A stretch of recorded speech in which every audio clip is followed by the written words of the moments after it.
कुछ ही समय बाद सुहासी जी ने पीहू और कृषा को उठाया।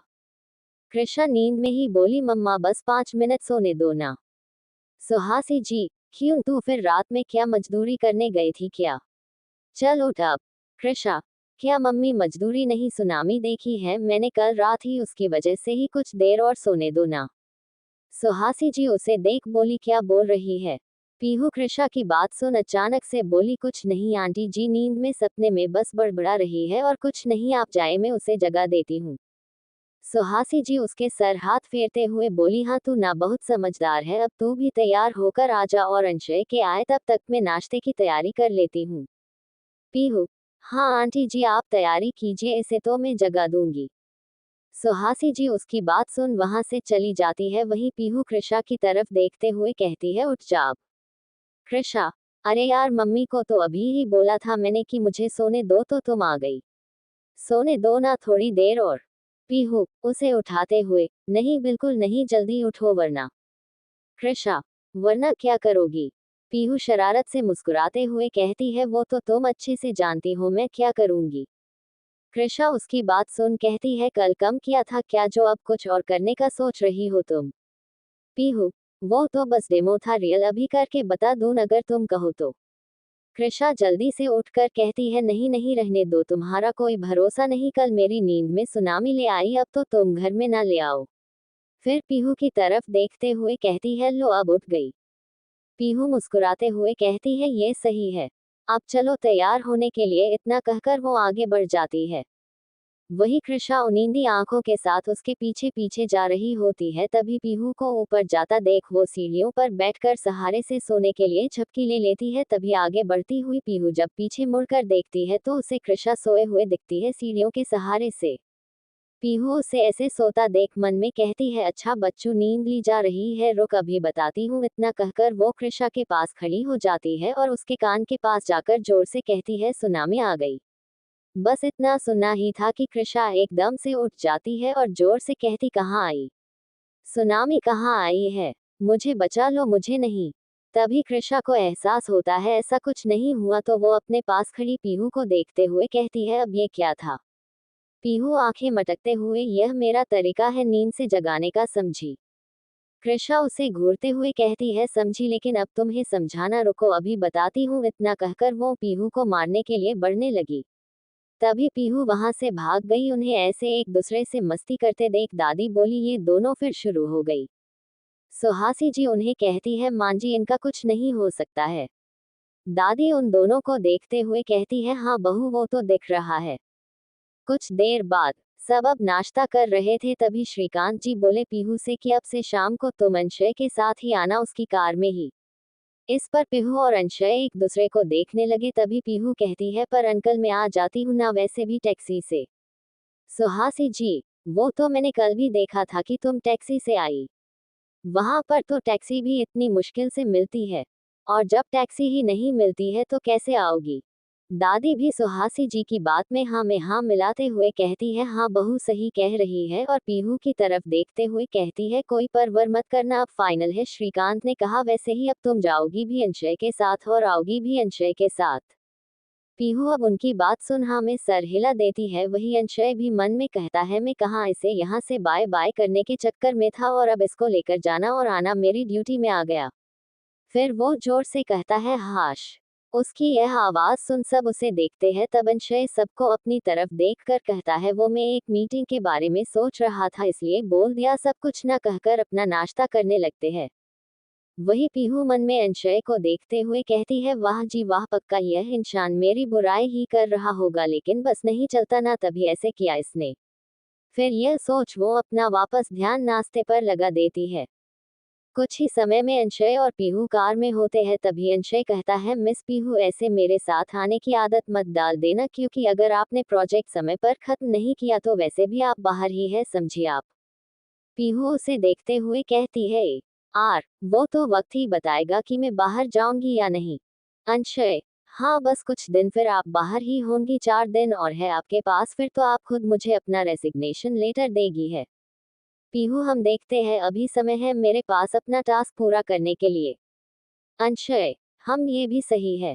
तभी अंशय गाड़ी रोकता है क्योंकि ऑफिस आ चुका होता है। वो अपनी कार ऑफिस से थोड़ा सा दूर ही रोक देता है। पीहू भी वही उतर जाती है क्योंकि उसे पता होता है ऑफिस के सामने उतरती वो अंशय की कार से तो सब बातें बनाते, एक की दो और दो की चार करते, इसलिए वो वही उतर गई। जब ऑफिस में पहुंची तो उसे पहले ही वहां पर सूची मिल गई। वो उसे देख बोली गुड मॉर्निंग।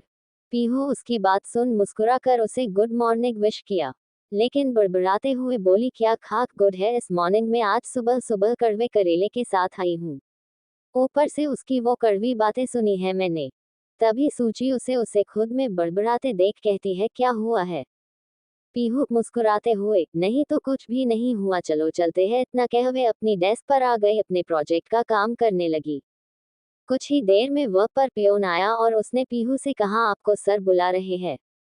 पीहू ने हाँ में सर हिलाते हुए अंशय के केबिन की तरफ चली गई। जब उसने नॉक किया तो अंशय ने उसे अंदर आने का इशारा कर दिया अंदर आने के लिए। जैसे ही पीहू अंदर गई तो अंशय ने उसे देख कहा ओ मिस पीहू वो मुझे कॉफी चाहिए।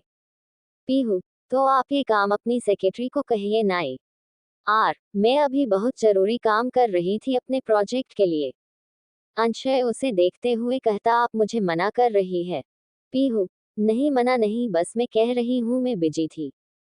अंशय लेकिन अब आप ही मेरे लिए कॉफी बनाएं और मैं कुछ नहीं सुनना चाहता, यह मेरा ऑर्डर है समझिए आप मिस पीहू। पीहू गुस्से में घूरते हुए कहती है ओके आर, मैं समझ गई।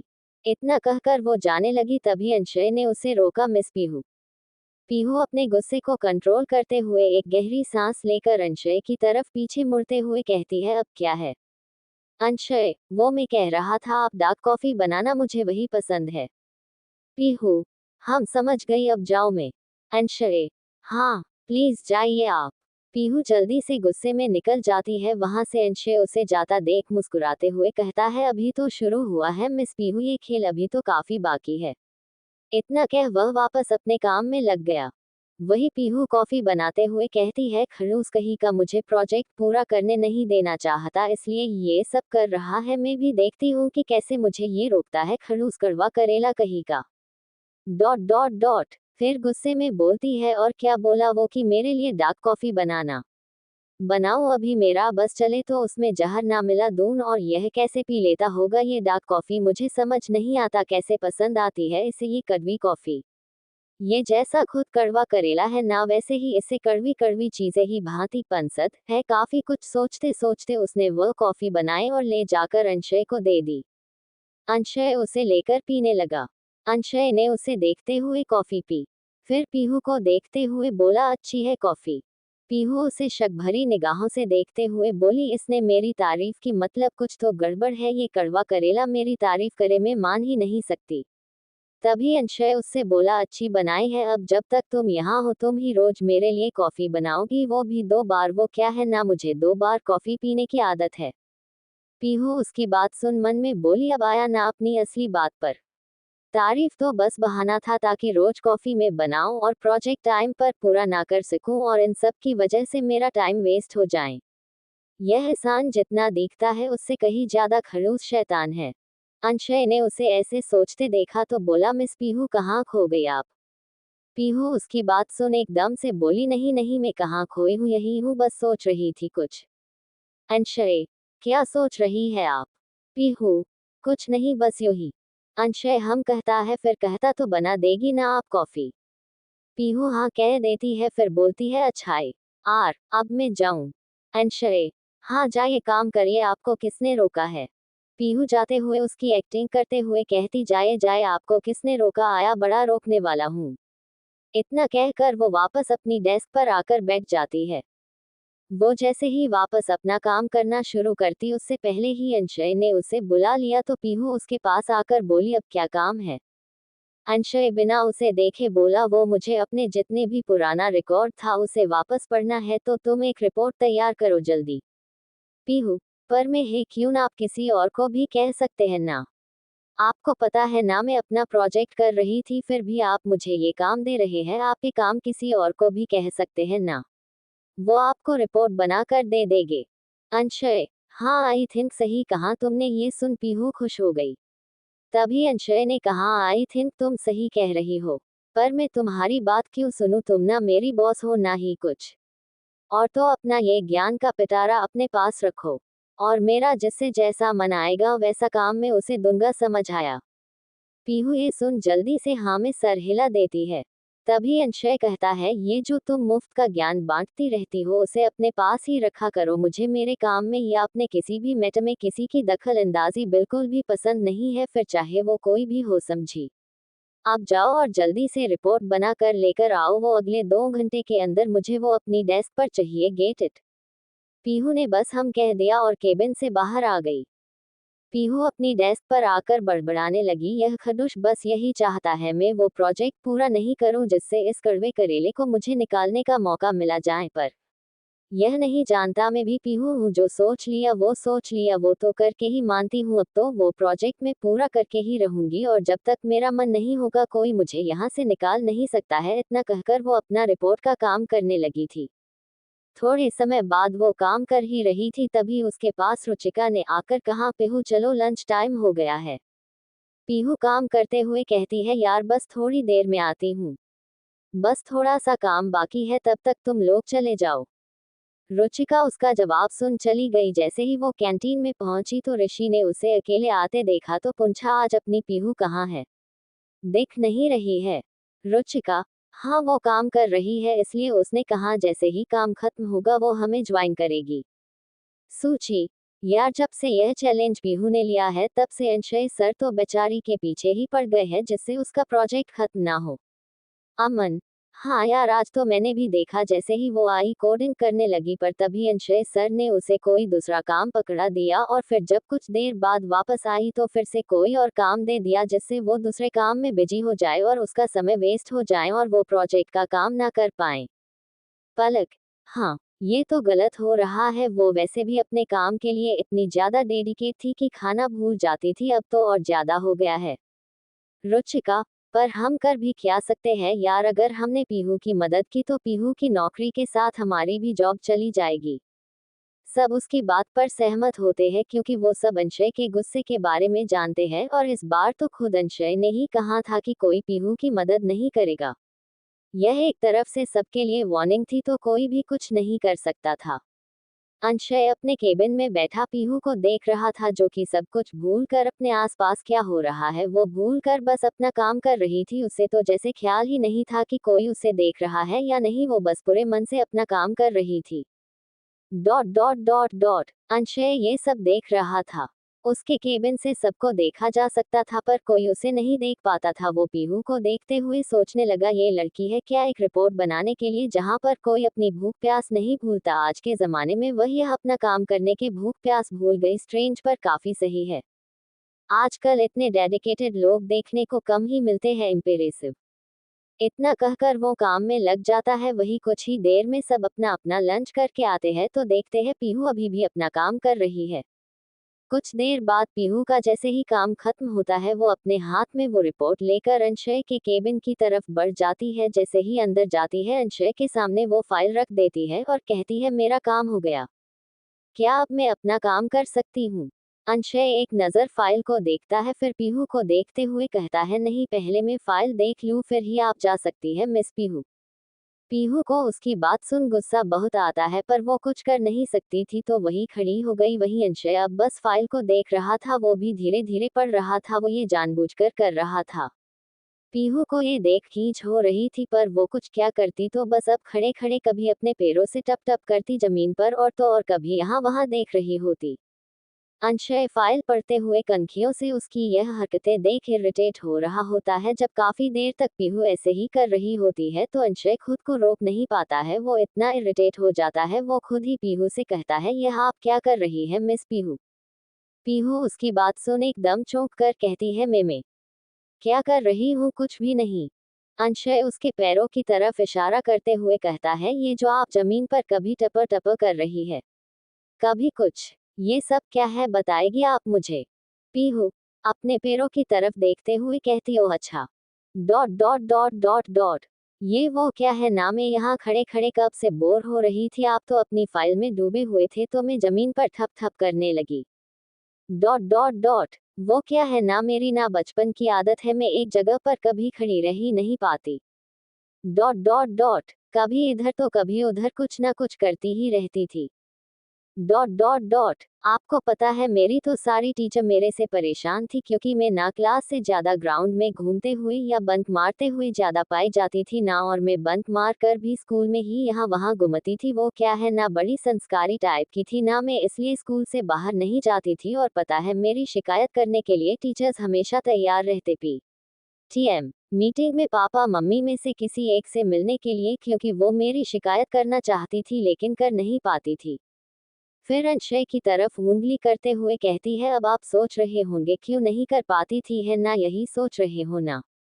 अंशय कुछ बेलता उससे पहले ही वो खुद ही बेल पड़ी। अच्छा रुको, मैं ही बता देती हूँ, क्योंकि मुझे पता है आपको जानना है, वो इसलिए क्योंकि मेरे नंबर हमेशा अच्छे ही आते थे। वो क्या है ना, गलती से मैं क्या पाई में अच्छी थी ना, और वो इतना बोलती है कि तभी अंशय कहता, चुप, एकदम चुप हो जाओ। फिर वो अपनी डेस्क पर रिपोर्ट की तरफ देखते हुए कहता है, रिपोर्ट मैंने पढ़ ली है, वो सही, अब तुम जाओ। पीहू मुस्कुराते हुए वहां से चली गई, उसे चाहिए भी तो यही था, वो काम तो हो गया। वो वापस अपनी डेस्क पर आकर बैठ गई।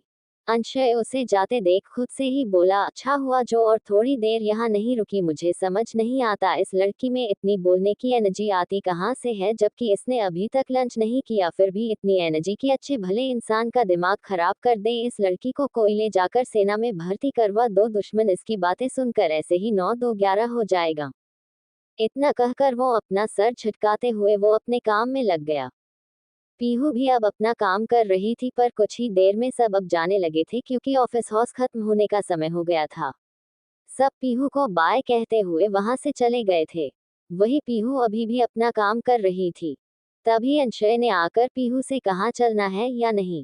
पीहू ने उसे देख हाँ कर दी। अंशय, मैं नीचे वेट कर रहा हूँ, जल्दी आ जाओ, इतना कह वह निकल गया। अब पीहू ने भी जल्दी सामान समेटा और निकल पड़ी नीचे की तरफ। कुछ ही देर में वो और अंशय कार में बैठे और घर के लिए निकल गए। दोनों ही घर पहुंचे तो अंशय कार पार्क कर अपने रूम की तरफ बढ़ गया। वही पीहू आकर सीधे सुहासी जी के गले लगकर बोली, और ब्यूटीफुल कैसी है आप। सुहासी जी उसके गले लगे हुए उसे चपत लगाते हुए कहती है, अभी सुबह ही तो मिले थे अपन। पीहू उनसे अलग होकर बोली, अभी सुबह को पता भी है कितने घंटे बीत चुके हैं। दादी आते हुए कहती है, ये बात सही है, वो सुबह था, अब रात हो रही है। पीहू उनकी बात सुन कहती है, तो फिर दादी यह भी ना आंटी जी समझते ही नहीं। दादी खास अंदाज में बोली, अब हर कोई मेरे जैसा समझदार थोड़ी होता है। सुहासी जी दादी की तरफ देखते हुए कहती है, मांझी आप भी ना। दादी, मैं भी क्या। सुहासी जी ना में सर हिला देती है। दादी पीहू की तरफ देखते हुए कहती है, मैं तुझसे नाराज हूँ। पीहू, हाँ, मुझसे नाराज वो क्यों भला, मैंने तो कुछ भी नहीं किया, बल्कि मैं तो आपसे इतना प्यार करती हूँ। दादी, हाँ, तभी तो तू आते ही सुहासी जी की तरफ इशारा करते हुए कहती है, ब्यूटीफुल बोल गले लगा लिया, और यहाँ मुझे तो किसी ने याद तक नहीं किया, ये सही है क्या। सुहासी जी उनकी बात सुनकर बोली, मां जी कैसी बातें कर रही है आप, इस उम्र में ऐसी बातें कर रही है आप। दादी, हूँ, मेरी कैसी उम्र, अभी तो मैं जवान हूँ, इतनी भी उम्र नहीं हुई है मेरी, आज भी तेरे बाऊजी मरते हैं मुझे पर। पीहू उनका साथ देते हुए, तो फिर आप कौन से बूढ़े लगते हो, अभी सेक्सी दादी हो आप तो। पीहू की ऐसी बात सुन दादी शर्माने लगी। पीहू उन्हें छेड़ते हुए कहती, आय हाय, देखो तो कोई शर्मा रहा है, अरे इसी पर एक शायरी अर्ज है। कृषा अपने कमरे से आते हुए कहती, सुनाओ सुनाओ, हम भी सुनना चाहते हैं।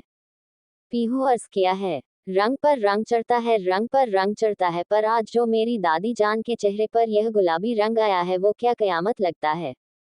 इस पर सुहासी जी और कृषा साथ में कहते हैं, वाह वाह। पीहू मुस्कुरा देती है। ये सब अंशय देख रहा होता है, वो ये देख हल्की स्माइल करता है और पीहू को देखते हुए कहता है, नौटंकी, फिर वो भी नीचे आ जाता है। उसे नीचे आता देख सुहासी जी कहती है, चलो अब आ गई हो तुम तो हम सब डिनर करते हैं। फिर वह पीहू से कहती, अब तुम भी जाकर फ्रेश हो जाओ और आ जाओ डिनर करने के लिए। पीहू, हाँ आंटी जी मैं अभी आती हूँ, वैसे भी मेरे पेट के अंदर के चूहे अभी डांडिया कर रहे होंगे। इतना कहकर वो रूम की तरफ चली जाती है। उसे जाता देख सुहासी जी कहती है, ये लड़की सच में अलबेली है। कृषा कहती, और नहीं तो क्या मम्मी, यह ना सच में एक लौता पिस है। दादी उन्हें देखते हुए कहती है, अरे अरे, कोई कोई भी मेरी पीहू के बारे में कुछ नहीं बोलेगा। सुहासी जी, हम कहाँ कुछ बोलते हैं। कृषा, हाँ दादी, हमें पता है वो आपकी लाडली है। दादी, हम वो तो है ही, तुम भी हो मेरे लाडले हो, समझे तुम दोनों। कृषा और अंशय उन्हें गले लगा लेते हैं। दिन करके सब जाने वाले होते हैं, तभी उन्हें दादी आवाज दे देती है और कहती है, तुम सब बाद में अपने अपने कमरों में जाना, अभी सब साथ में मिलकर हम कोई अच्छी सी मूवी देखेंगे। उनकी यह बात सुन अंशय कहता है, पर दादी मुझे अपना काम करना है, ऑफिस का जरूरी है। दादी, सब काम जरूरी ही होते हैं, लेकिन परिवार को समय देना ये सबसे जरूरी होता है। जिसके लिए हम कमाते हैं, काम करते हैं, जिनके साथ हम रहते हैं, उसी परिवार को काम के लिए छोड़ देना ये कहाँ तक सही है। परिवार है तो इंसान है, अकेला इंसान भी कुछ नहीं है बिना परिवार के, समझे मेरे बच्चे। अंशय हाँ कर देता है। दादी खुश होते हुए कहती है, तो आजा मेरे बच्चे, इतना कहना था कि सब आ गए मूवी देखने के लिए। पीहू भी वही बैठी मूवी देख रही थी। अंशय उसे मूवी देखता देख सोचने लगा, आज का दिन तो बर्बाद हो गया मिस पीहू। अब बस बचे सिर्फ 3 दिन है, अब देखते हैं तुम वो प्रोजेक्ट कैसे पूरा करोगी। इतना कहकर वो एक तिरछी मुस्कान देखे वापस अपना ध्यान टीवी पर लगा देता है। वही पीहू भी खुश होकर मूवी देख रही होती है, बिना कोई फिक्र किए।